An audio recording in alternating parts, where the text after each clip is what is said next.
All right, and Hannah T, go ahead and take it away.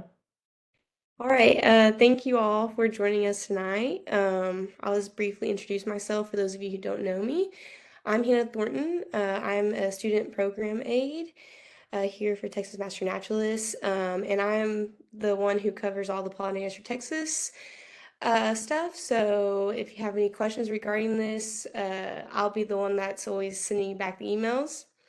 And I'm so excited to announce the second year of the Pollinators for Texas initiative. It's very exciting, and I'm so happy to be able to have been here for the first year and the second year going in. So let's go ahead and get into some of this review for the second year. So tonight I'll quickly introduce the Pollinators for Texas initiative. Then I'll go into this year's project timeline since it has changed from last year's. And then we'll talk about some project considerations and some resources for this year's application process. And then I'll go in and review the application for this year. And we'll lead into some frequently asked questions and then open the floor for y'all to ask some questions in the chat at the end of the presentation. So, what is the Pollinators for Texas initiative? The Pollinators for Texas initiative aims to enhance native pollinator conservation in Texas through chapter-led initiatives that increase habitat coverage and pollinator awareness. This is a HEB and Texas Master Naturalist partnership, and I'm very excited to announce that HEB is donating $80,000 this year, so that is increased from last year, which is super big and just highlights, I think, the value that y'all's support for these for pollinator conservation, what it really means for communities. And so this means that this year financial awards can be requested for up to $4,000. And our goals with this is continuing on from last year. We hope to be able to expand the impact by providing support for more chapters across Texas with their pollinator initiatives. These projects span from habitat development and restoration to educational outreach. Sorry. Okay. All right, so looking at this year's project timeline, as you notice, applications are open, so it's a little bit different from last year, right? This is a little bit earlier on. So applications have opened the 1st of April, so this month, and they will close June 1st. So that gives you a little bit more time to work on your applications, so we're very excited for that. And then award notifications will probably be sent out sometime in August. And what this means is if you are awarded for your project, those financial awards will be sent out 2 to 4 weeks after you've been notified. And that puts us at looking at our project implementation for this year, running from September of 2025 to July of 2026, with our mid-year report being due January 30th of 2026 and our project completion being set at July 6th. And Hannah, I wanted to add in there that the adjustment in the timeline was thanks to feedback from master naturalists who were looking to have projects implemented as they were moving into the fall planting season. So looking ecologically at the timeline for pollinator garden implementation in the early fall or kind of mid-fall time frame in Texas and an early spring. So this new timeline is our set timeline for these types of projects going forward, hopefully in the future for year 3 and year 4 iterations. And they really help to match up with application based off of ecological seasons for these plantings. Yeah, thank you. So going into our project considerations, there have been some slight adjustments, so just be sure you look out for those when you're going through your application process this year. So going into these, so first off, the applications for project funding must be received online using our online form, which I will jump to in just a minute and show you where you can find that. All projects must be approved by the chapter board locally first. So prior to submission, be sure you have them review that and have their approval to submit those projects. And then chapters may submit multiple projects, but please keep in mind that one project may be awarded for each chapter. Priority will be given to projects located on public property. And then priority will also be given to pollinator habitat projects. However, educational initiatives will still be considered and are encouraged. Priority will be given to projects proposing large-scale impact. Neighboring Texas Master Naturalist chapters may consider working jointly on these initiatives. Priority will be given to projects engaging with and involving local communities. And Pollinators for Texas funds do not support funding for advertising, individuals, transportation, political events, or fundraisers of any kind. All applicants must provide a long-term maintenance and care plan. This is to make sure the long-lasting impact of the project. All selected projects must incorporate a marketing plan. All selected projects must fill out a mid-year and final report. Given those two dates earlier on in the presentation when I was going over those timelines. And then previous Pollinator for Texas chapter awardees. So if you were previously awarded funds for year one, you must submit either a new phase of the award project. So if you're transitioning into a different phase of your project, you need to clarify that in your budget request, or B, a new project separate from the previously awarded project. I want to add in a little bit about that marketing plan, Hannah, and hope that these project considerations aren't daunting to chapters that are considering an application. So that marketing plan, as an example, Hannah Thornton has put together a beautiful marketing guide for chapters who are ultimately awarded, with suggested captions and logo use and tips for photos, as well as templates for those marketing pieces. Same thing with the mid-year and final report. All of that is curated through templates that Hannah Thornton has provided to those finally awarded chapters, that collects that information, so that you're not having to scramble and pull all of that together. So she'll share those templates and those resources with you early on in the process of being an awarded chapter, and just know that those are things that you'll fill out with her along the way. Yes, and you can always reach out to ask about that too with me if you have any questions regarding those media guidelines. All right. So going into this year, we have made some additional resources to what we had last year. So starting off, we do have templates. So part of this year's application, and you'll see this later on when I get into it in just a second, we do ask for budget and species lists. This is required for the application period, and so these templates have been made and posted on the website to help you during your application process. However, this doesn't necessarily mean you have to use these templates. You may use them or create your own based off those, but they're just really for your own convenience. So take a look at them, use them if you want to, but we just wanted to make sure we provide you as much resources as possible this year. And then, same as last year, we provided a checklist in a Word document. So the checklist is available on the website and can help you keep track of the components that you have for your application to make sure you have everything that you need. And there's also a Word document version of the application to help you save your answers as you go. The save and continue button is not very reliable on the website form, so I highly recommend if you're going back and saving your answers, I would definitely store them in this Word document just so you have them just in case something happens to your online application as you're going along. But both of these documents can be found on the website, and I'll show you those in just a minute. And then I'm excited to announce that we have a pollinator informational webinar that's happening later on in this month.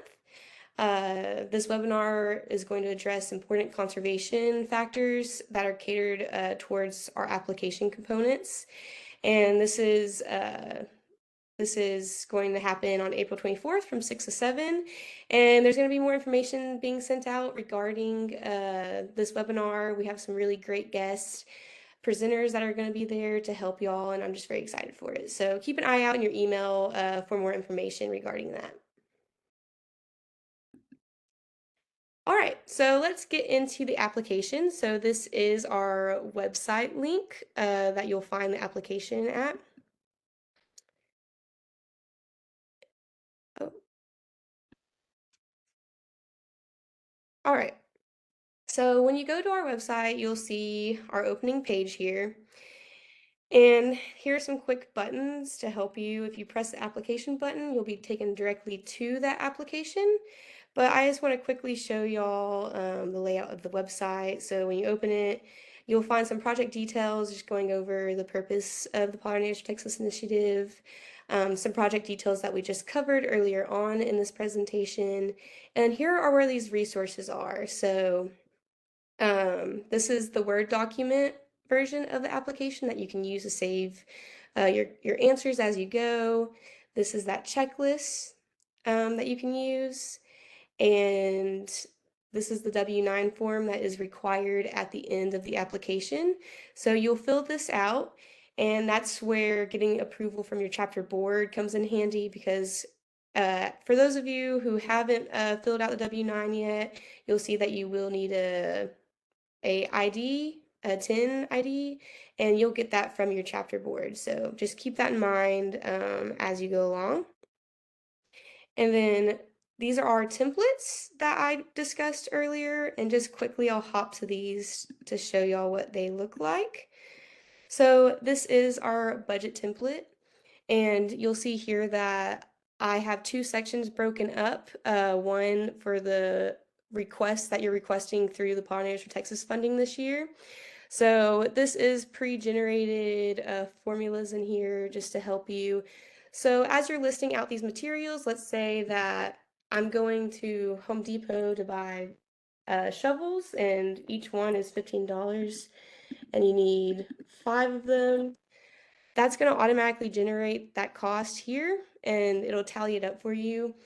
Once again, this is just a template for you to use at your own convenience. If you don't want to use this, my feelings won't be hurt. You're welcome to use your own.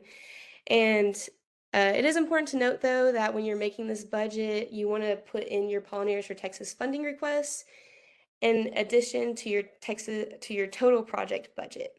So additional from what you're requesting through our Pollinators for Texas funding, please list however much in total your project's going to cost. So this includes your request, previous money contributed to the project, if there has been any, and then additional money needed aside from that. This just helps us grasp how much money in total is going to be needed for your project. I, I, I want to add into that too, Hannah. Um, Having that total project cost on top of what you could potentially be awarded with this project application helps us to justify and verify with HEB that their investment is making a difference in these projects, that they are covering a majority or half or part of the total project cost that you may have. It also gives us more justification for asking for more funds in the future. So if we see as costs are going up that our projects, that our chapters are submitting applications with projects that are far exceeding that $4,000 potential maximum that we have right now, we can go back to HEB in the future and have some data, as scientists love to have, to be able to justify those asks. So that's why we're asking for total project cost this time around. yes, thank you. Again, that is just a template you may use, or you may create your own. Um, and now I'll show you that species template. And since the purpose of the Pollinators for Texas initiative is to highlight native pollinators, we just want a clear list of target pollinators that you're going to be targeting with these either habitat projects or educational projects that you apply for. So this is a template used, and you'll see a resource website, Native Plant Finder, that can help you list out some of these pollinator species with the appropriate plant species that support them. So this is just an example here. So you'd list out your target pollinator species here in the left side, and additional to those, you would list out the plants that you are planning to plant as part of your habitat, to support those pollinator species. So these are just examples. You'd put there what you're targeting. So again, that is just a template. You can create your own if you feel you can better format it. But that's just to give you an idea of what we're aiming for there. Okay. Now, oh, let me go back to the presentation or the application. Okay.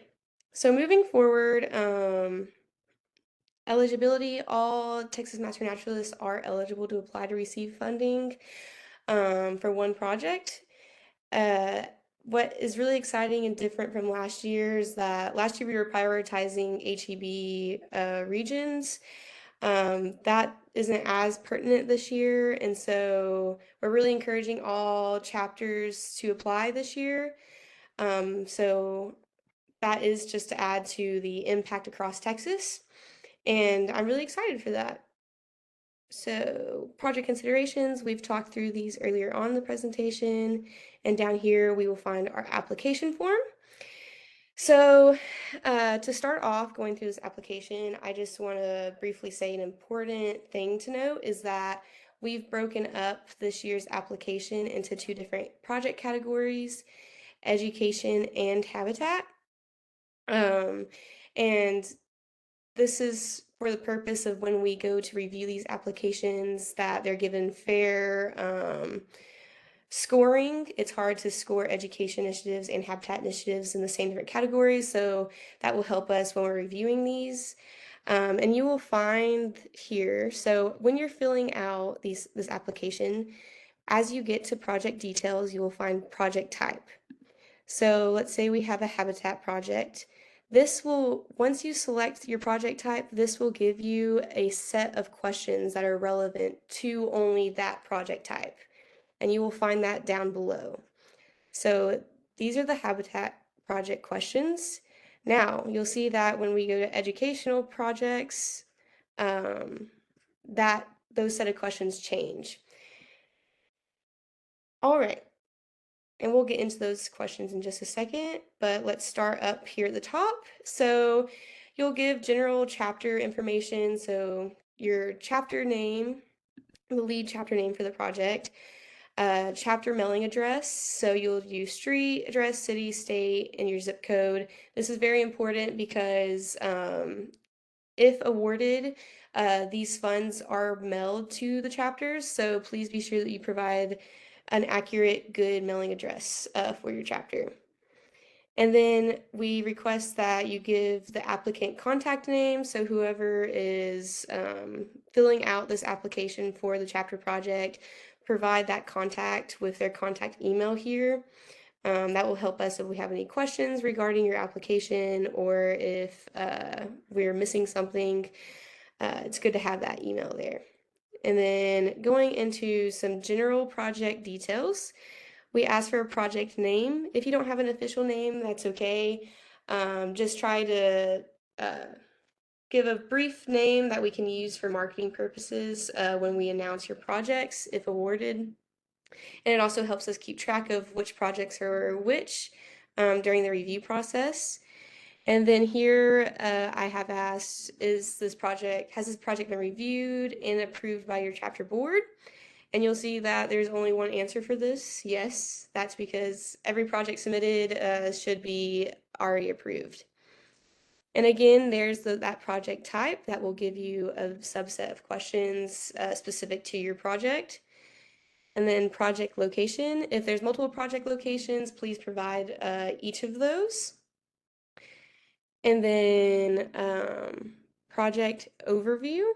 So this is where you're going to summarize the purpose, the project itself and the purpose of it. It is important to note that if you are awarded for this project, this is going to be used in future marketing. So in press releases or social media posts, we'll use this. So please just be sure to provide, a good summary of the project that really captures what it's about.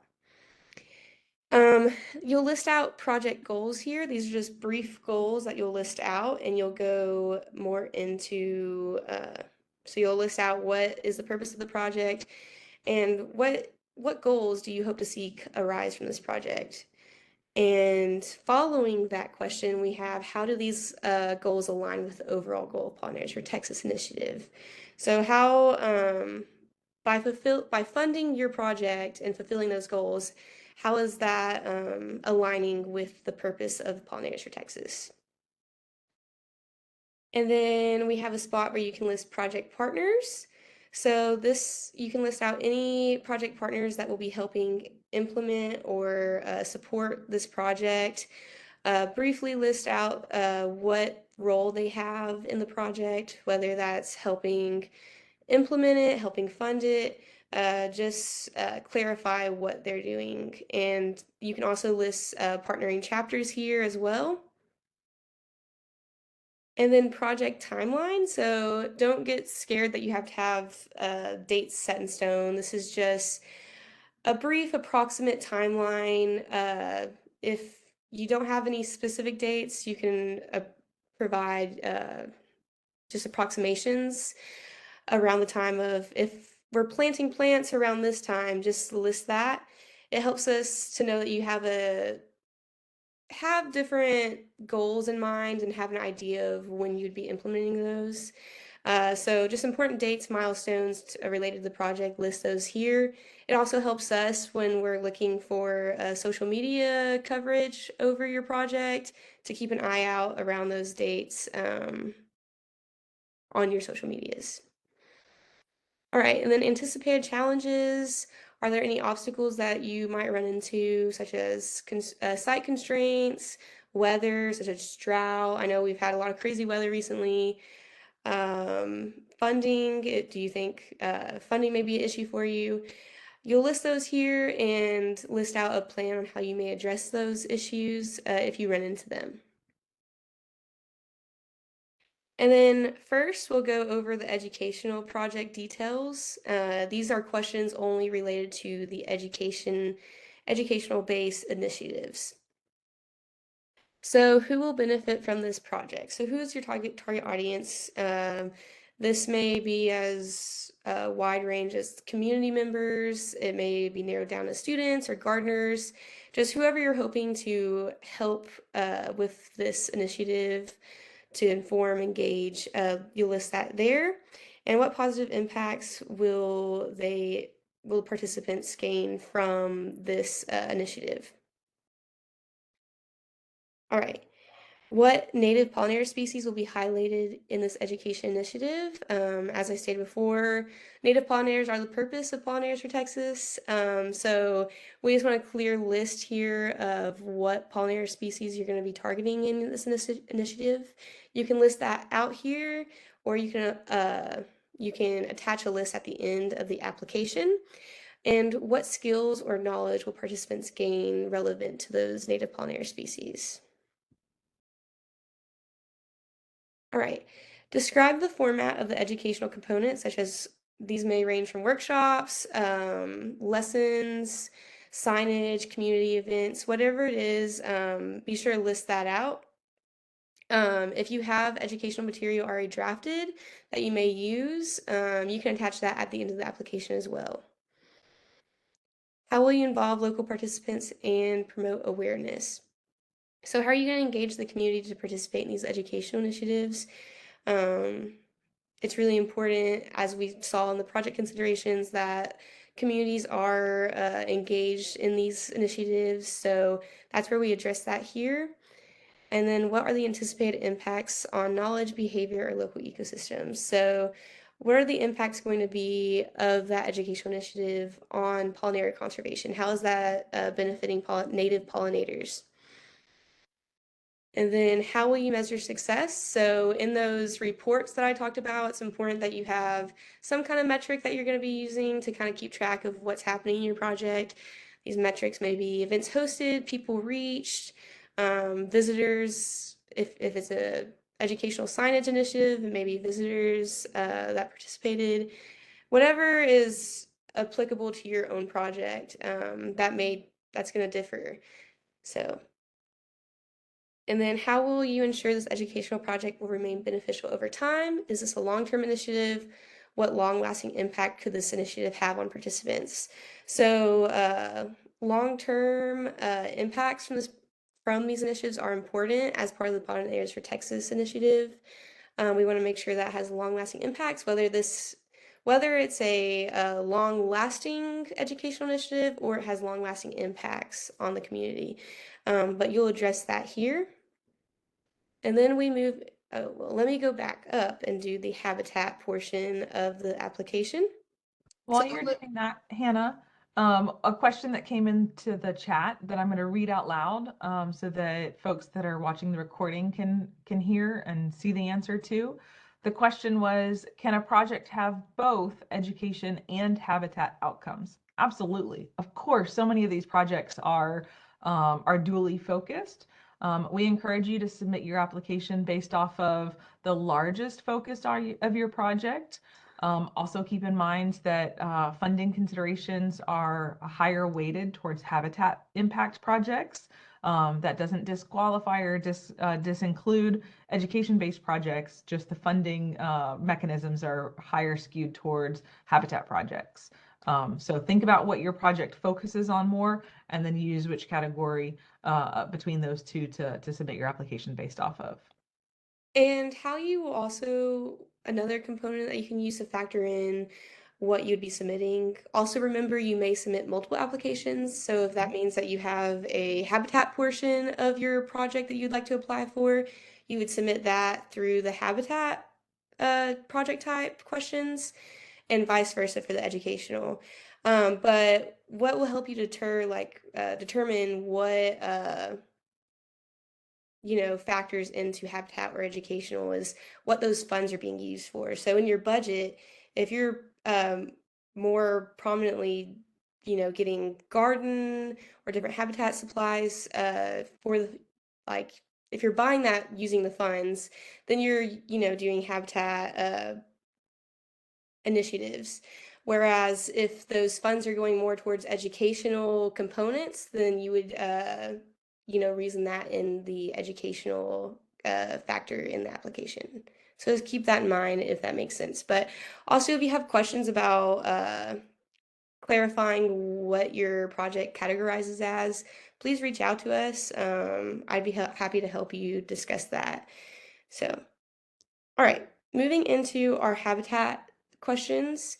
So here we have a site description, and above you did provide a exact address for these projects, but here you'll provide location information, including the total area of the project. So that's how much the habitat would take up, how much space that's taking. Address whether the land is publicly accessible, as those projects on publicly accessible land are prioritized, and then the current site conditions of the project. So we want to address, is this restoration or is this a brand new habitat that you're developing? And then we move on into which native pollinator species will this project support? Which native plants are going to be included in this habitat to support these pollinators. So this is where that species list comes in handy. Once again, I have provided that template. Please use it if you would like to, or create your own, but here you'll list out which pollinator species you're targeting with your habitat, and only list those plants that you intend to plant to help support those pollinators. All right. And then habitat components. So what specific elements will be included to create a cohesive and functional pollinator habitat?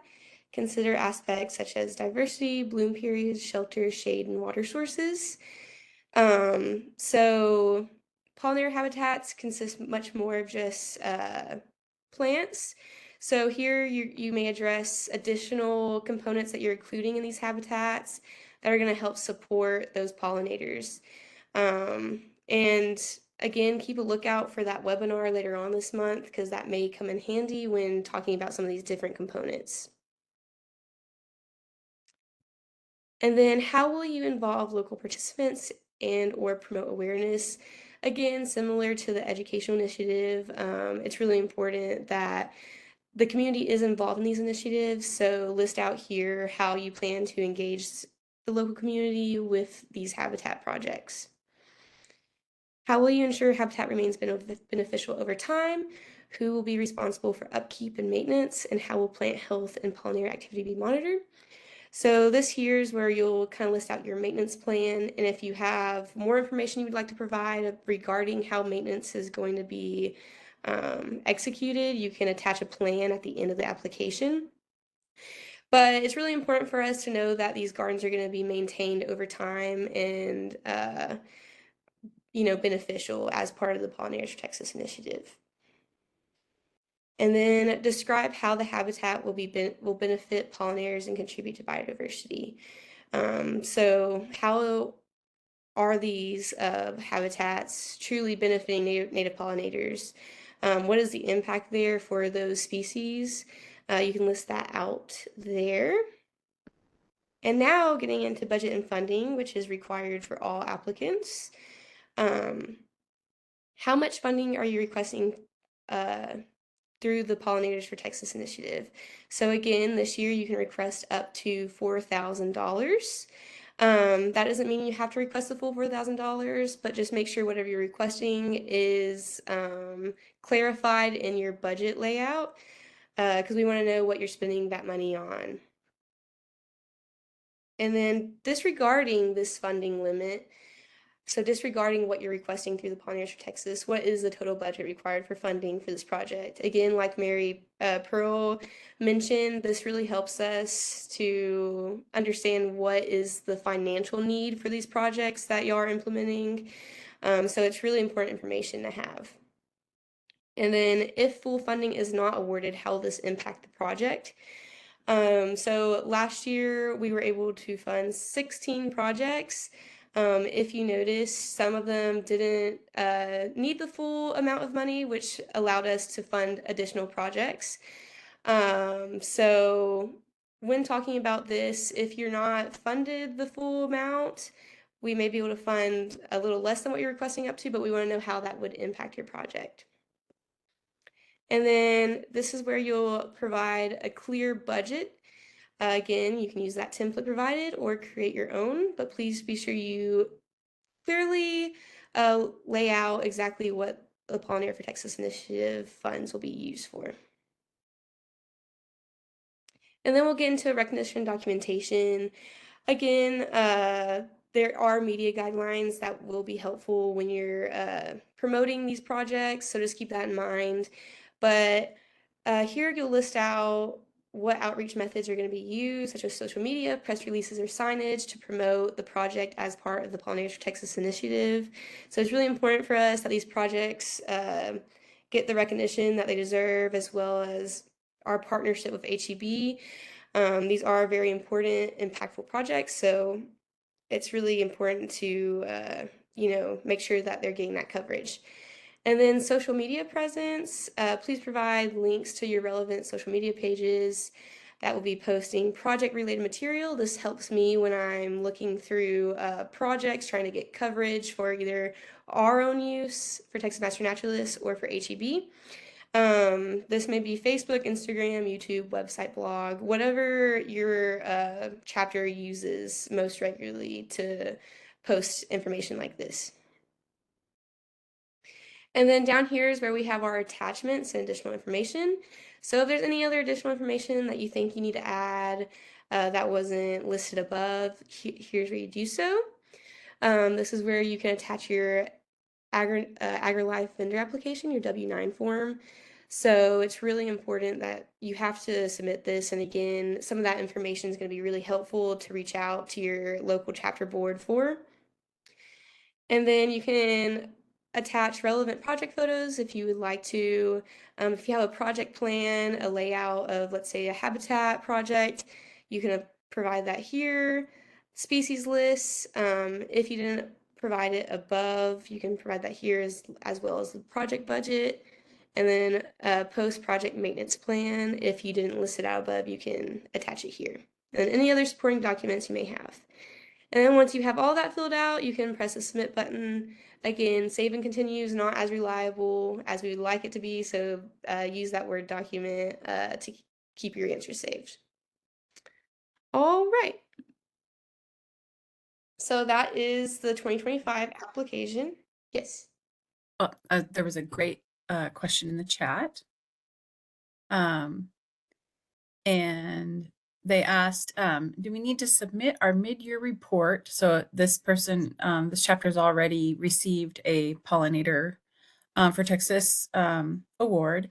Do they need to submit their mid-year report before submitting a new application?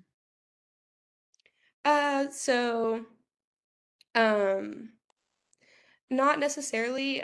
You'll see with those mid-year reports for the first year, they are due in July, I believe. So You have a slide on that with the two overlapping timelines. So there's a yes, I can hint. skip to it if I need Yeah. to. Yeah. So mid-year report is due July 31st. So I haven't even sent out mid-year reports yet, so don't worry about that. If you are wanting to work on your year two application, submit it prior to that, go ahead. These two timelines are separate, so this is a whole new application period. And again, if you are applying for a previously awarded project, just keep in mind that you have to clarify a new phase of that awarded project. So these two timelines are separate, but this is a resource for previously awarded chapters to kind of look at to see how those dates fall along each other. So I hope that answered your question. Good. Yes. They said thank you. All right. So I'm going to get into some frequently asked questions, and then we'll open it up to more questions in the chat. So first, do we have to provide a tax ID? This was the most popular question from the year one. And for those who have already submitted a W-9 form, that would be the same tax ID that you'd be using. So, but for new chapters who are applying this year who didn't apply previously, that tax ID number you can get from your local chapter board. And these are just a couple of frequently asked questions. There are a longer list provided on the website, so you can reference those as well as resource. What types of projects are eligible for funding? So again, the habitat projects are prioritized this year. However, we're taking habitat and educational projects. We're considering all of them, and this can range from habitat development to restoration. So if you're creating a new habitat space or restoring one, it may include maintenance of a habitat space, or it could be an educational initiative, as those listed earlier. So again, that will be clarified in which project type you consider, and you can always reach out to me to ask about your projects. Yeah, we want to see the creativity of project types that you guys come up with, or different types of projects and that meet your community's needs, matching not only what your community needs, but your chapter volunteers are servicing, and obviously meeting the needs of the pollinator species in your area as well. All right, can we submit multiple applications? As mentioned earlier, yes, we are accepting multiple applications from a chapter. It is important that you have these applications approved by your local chapter board prior. But you may submit multiple.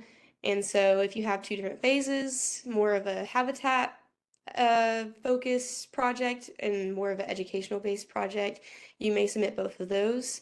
So you can keep that in mind. It's also important to note though that we are only prioritizing awarding one chapter project per chapter. So just keep that in mind as you work on these applications, and that is to expand that impact on native pollinator conservation throughout Texas.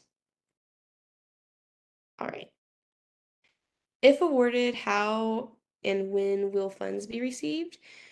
So again, that chapter address that is asked in the application, that is really important because funds are received through the mail if awarded. And you can typically expect this after you've been notified of your award. You can typically expect this from 2 to 4 weeks after. But please be sure you provide an accurate mailing address for your chapter project. And then can out-of-region chapters apply? So this is in regards to the HEB regions. Like I said earlier, we are not prioritizing HEB region chapters this year, so we highly encourage all chapters to apply. Very excited for that, and that's just to continue on that impact across Texas. And just to expand upon that, I think that was based off of HEB's seeing. So they saw that we had 37 applications the first round from chapters both in their regions and outside of their HEB regions, as they call them. And they were just so impressed with the wide range of projects that they were like, let's all go in. Let's go all in on having all of our chapters apply. So that's exciting that they're bought. They were sold on these projects. All right, and again, that is that timeline resource that we looked at earlier, and I'll have that posted somewhere that previously awarded chapters for year one can look at. All right, so now we can open it up for questions. If you'll drop your questions in the chat, uh, and Mary Pearl Michelle can keep an eye out for them for Yes, me. ma'am. Hannah, I just have to say, what a wonderful job you've done again. As folks are working on typing in their questions, they may not have any because you have really covered all of the bases with this application, providing templates, FAQs, resources, recordings, and so much more. So a big kudos to you on this project. Yep. Excellent communicator. Mhm. Couldn't have Thank done you. it without you. Well, I appreciate all the feedback and questions I received from the chapters who applied last year because that really helped me this year. So thank y'all. Absolutely. Maybe that's a good question to ask back to those folks that are on today's webinar. Are you encouraged? Do you have the resources to apply? Are you excited about a year two application? Do you have a project in mind? So if you're on the webinar today and you're able to chat with us, drop in the chat if you have a project that you're working on an application for.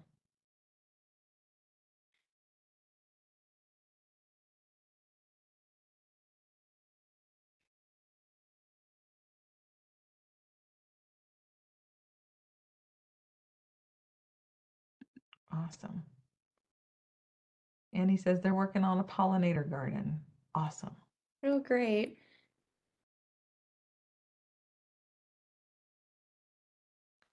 One project per chapter is the question that Craig has in the chat.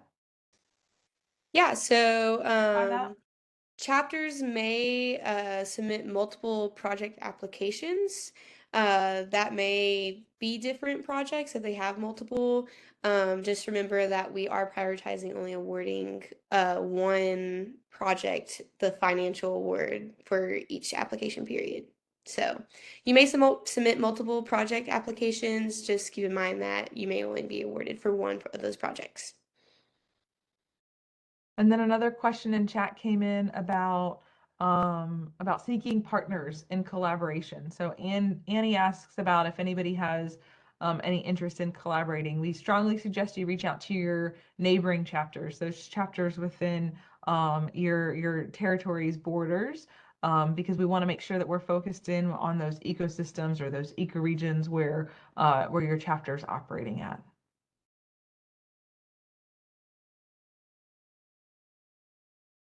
And we've got some more comments and questions in the chat. I'm going to read them for the sake of the recording here.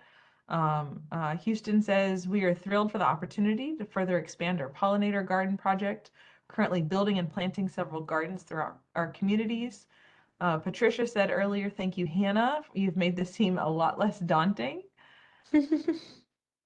Super excited about year two and love seeing HEB's support has increased. We are extremely grateful for them as well.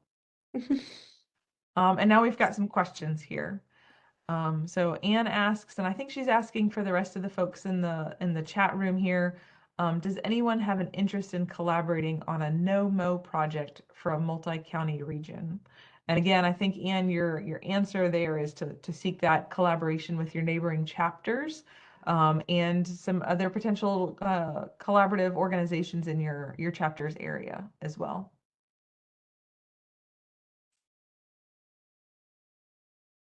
Here's a great question from Ray, Hannah, for you. If we are currently building the pollinator garden and purchasing the supplies needed for the garden, can we still apply for this grant, or do we have to wait until the grant is awarded? So is the grant a forward payment or a reimbursement payment? And Michelle, you may chime in And on it's, this one. yeah, well, first, they're project awards, or not so much grants, but project awards. And actually, Hannah, I'm gonna have you allow you to answer that question.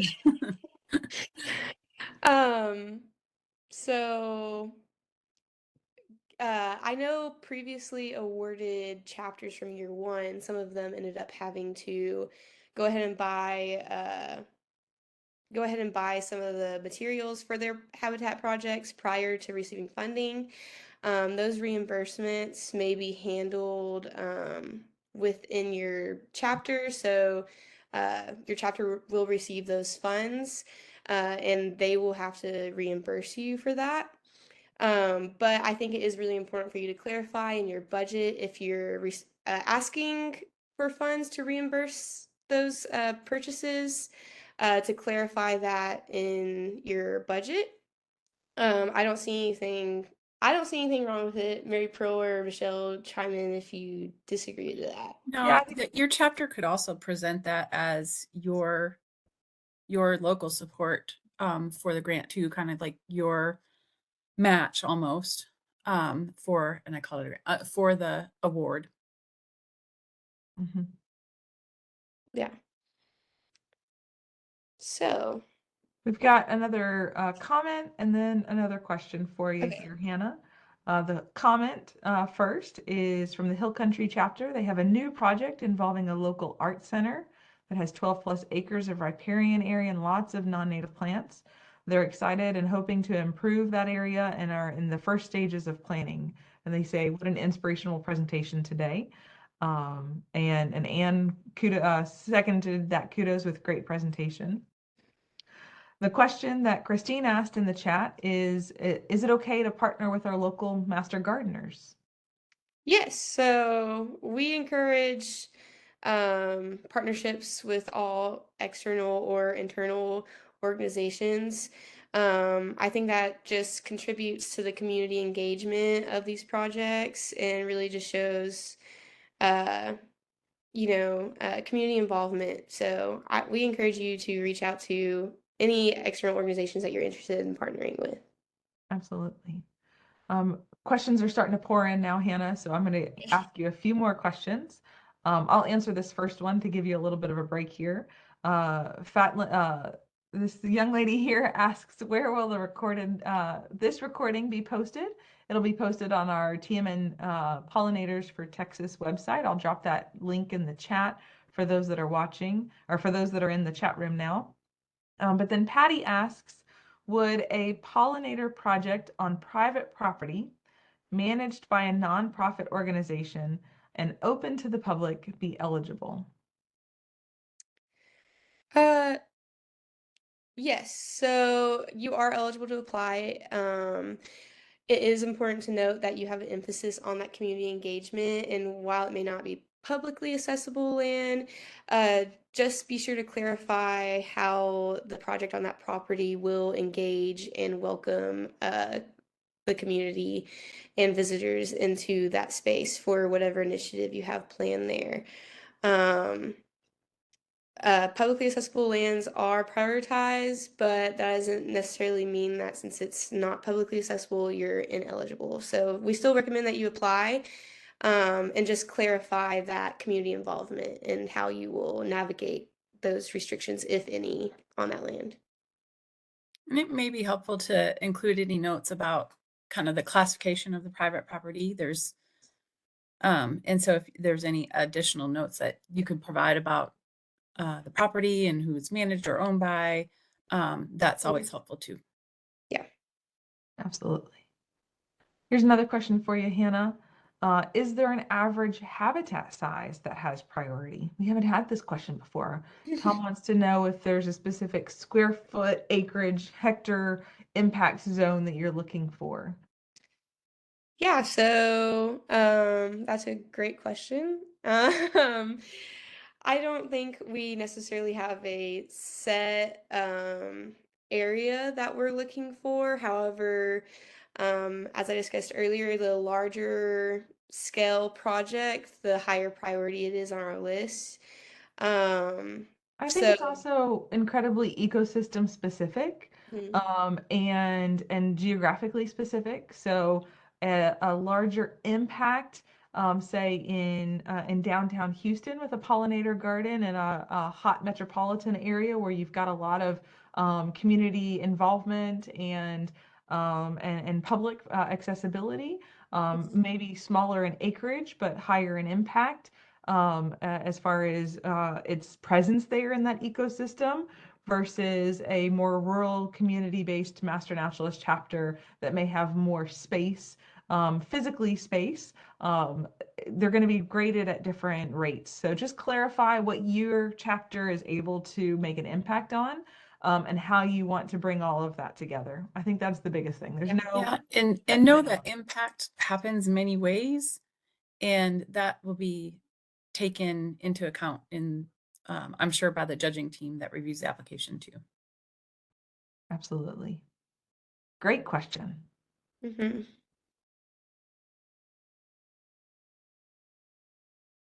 So as we get some of these great questions in, and if there's any others, feel free to type. If not, we'll make sure we get this recording posted.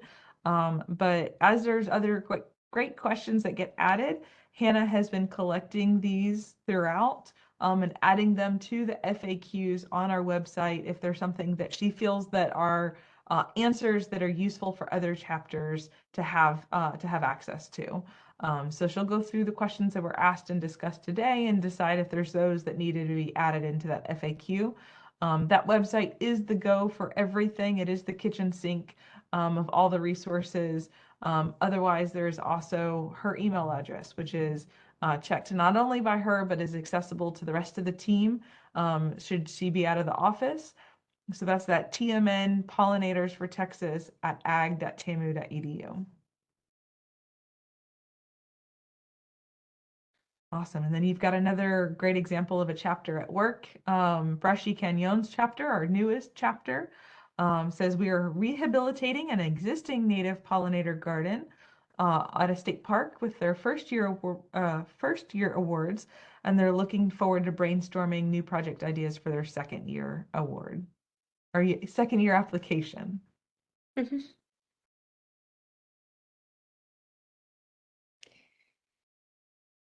And if y'all have any additional questions that we may have not touched on, or if you think of some later on, please email me because those questions are great to review for myself. Helps me understand because if you have a question, probably a lot of other people also have the same question. So, Absolutely. Kudos, Hannah, for again just kicking butt and doing such a great job at keeping these projects going, keeping the application going, for your great communication skills, putting this wonderful presentation together, and helping these chapters to get the resources that they need to make their application successful. thank you. And thank all the chapters for such an amazing year one. I think it really shows Mhm. how important y'all's work is that HEB's contributed even more money this year to help support these chapter-led projects. So, Absolutely. We've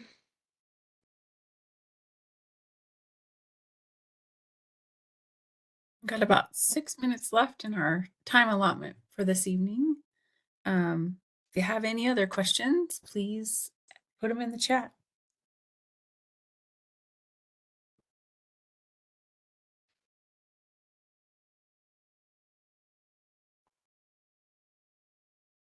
And again, this recording will be posted on the Pollinators for Texas website, and hopefully it'll be up by the end of the day tomorrow.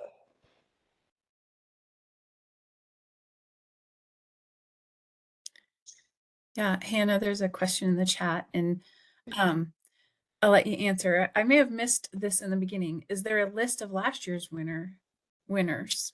And if so, how may we access that list? That is a great question. I actually did not acknowledge that in this presentation, so I'm glad you asked. So if you go to our Pollinators for Texas website, one of the top buttons you'll find is the 2024 awarded chapters. So here, oh, Oops. well, it's not working right now, but I will go back and make sure it's working by the end of tonight. So again, I'm so sorry for that. So wait a second. The link in the chat is working. The link is Yeah, I think it just has I think the button's got the okay. wrong link Well, there. yeah, it may be the Click button that. is Or incorrect. you were in the edit mode too of the Oh, website. okay. So. Well, maybe that's it. Maybe that's it. But here is that portion. That button may not be working, but you can also find it under the Pollinators for Texas tab. It's listed here as 2024 Pollinators for Texas Award recipients. And here you'll find the list of those chapters who received funding from the first year and some photos that I've collected as I see them post. So hopefully we'll get more on there eventually. But super amazing project. So please visit that page and read over those projects. Great question.